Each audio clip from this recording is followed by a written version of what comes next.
tak til musikken og til danserne. 2 danske designere har vundet EU-kommissionens konkurrence om fremtidens lys, Lights of the Future, som den hedder. Godmorgen og velkommen, Leif Hygil Andersen, og velkommen til dig også, Søren Momsen. Og tillykke. Tak. 150 lamper var der i finalen. Leif, hvad var din reaktion, da I fik at vide, det var jer, der havde vundet? Der faldt en sten fra mit hjerte, for det har simpelthen været så hårdt.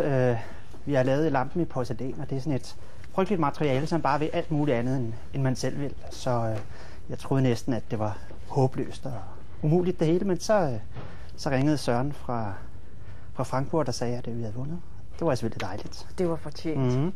Søren, prøv at vise, hvad den kan, og hvad det er, og den der lampe der, som vi har vundet med, som hænger der. Ja, altså det er jo en spisebordslampe, den primært ting til, og til skrivebord og så videre. Og her der lyser den så nedad, og man kunne forestille sig, at hvis man ville have lidt hyggebelysning eller noget, men I ville have lyset væk fra bordet, så kan man enten dæmpe den, altså skrue ned og op for lyset, eller man kan så vende den i alle andre retninger, hvor den for eksempel lyser opad her.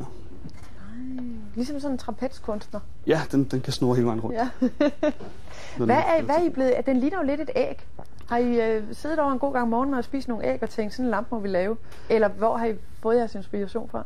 Nej, vi har fået inspirationen fra æg og fra... det kunne være fra fossiler, fra et eller andet, som er gammelt, noget som er meget originalt. Og porcelæn, det er sådan et materiale, og det kan man se der, at det er sådan en lille smule transparent. Så vi har sådan tænkt, der er et eller andet inde i, som vi gerne vil fortælle noget om. Og i det her tilfælde, der er det jo lys. I har faktisk sagt, at I er ligeglade med, om folk kan lide den. Ja, hvorfor? Det er fordi, at vi havde det sjovt, da vi lavede det, og det er det vigtigste ved at lave design i dag. Har man det sjovt, så kommer man måske ud til folk. Men vi vil også gerne have, at folk klapper i hænderne og siger, ej, hvor er den flot. Det er helt fantastisk. Men det har de så heldigvis også gjort. Det er det færreste, der ikke kan lide den, så det har været ret positivt. Der har jo været mange til at vurdere den. Hvilke reaktioner har I hørt om? Hvad har folk sagt til jer? Der var nogle af dommerne i konkurrencen, som troede, at den var lavet af 2 kvinder. Hvorfor? Jeg tror, det er fordi, den er sådan lidt... den er blød og rar og meget uteknisk sådan i sit ydre, kan man sige. Der ligger en masse teknik inde i, men jeg tror, den sådan... jeg ved ikke, om man kan sige, at den er feminin, men det er den på en eller anden facon, fordi den har sådan en stilhed over sig. Som... Hvor lang tid tager det fra I sætter jer ned og kigger hinanden i øjnene første gang, til den så sådan der ud? Det ved jeg ikke.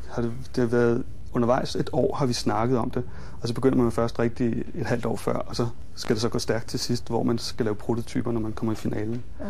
Så det har været ret presset til sidst, men hvis man ikke er presset, så gør man heller ikke sit yderste. Vil du vise mere, Søren, ellers må du gerne sætte dig ned? Nej, der er sådan set ikke mere at vise, altså andet end den kan dæmpes.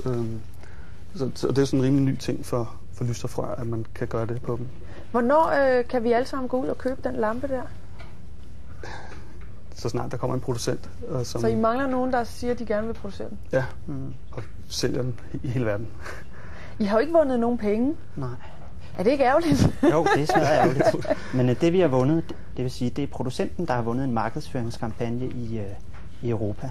Så det burde jo gøre det nemmere at finde en producent, hvis de får hele markedsføringen betalt? Ja, så er der sådan en EU-blåstempling. Der er sådan vi har et fint et diplom med et logo på, som producenten kan sætte i nakken af den, hvis de vil. Så, Søren, du vandt jo konkurrencen for 2 år siden også. Ja. Du er ved at være veteran i den der genre der, ikke? Ja. Så du må jo kunne udtale dig om, hvad betyder det for en at vinde den konkurrence?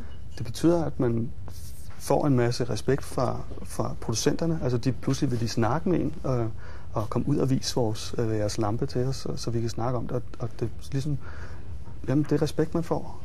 Og du har skrevet autografer?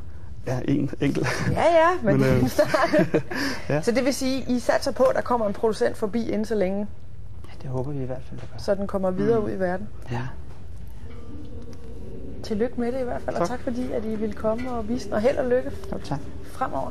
Velkommen. Tak. Det var en meget smart lampe. Det kan godt, vi kunne bruge den her over i køkkenet til at lyse den ene og den anden og den tredje vej. Nå, Markus, hvor langt er du nået med dit rabarber jordbærshow her? Arrangement her. Jamen, vi er jo sådan set færdige. Vi har pisket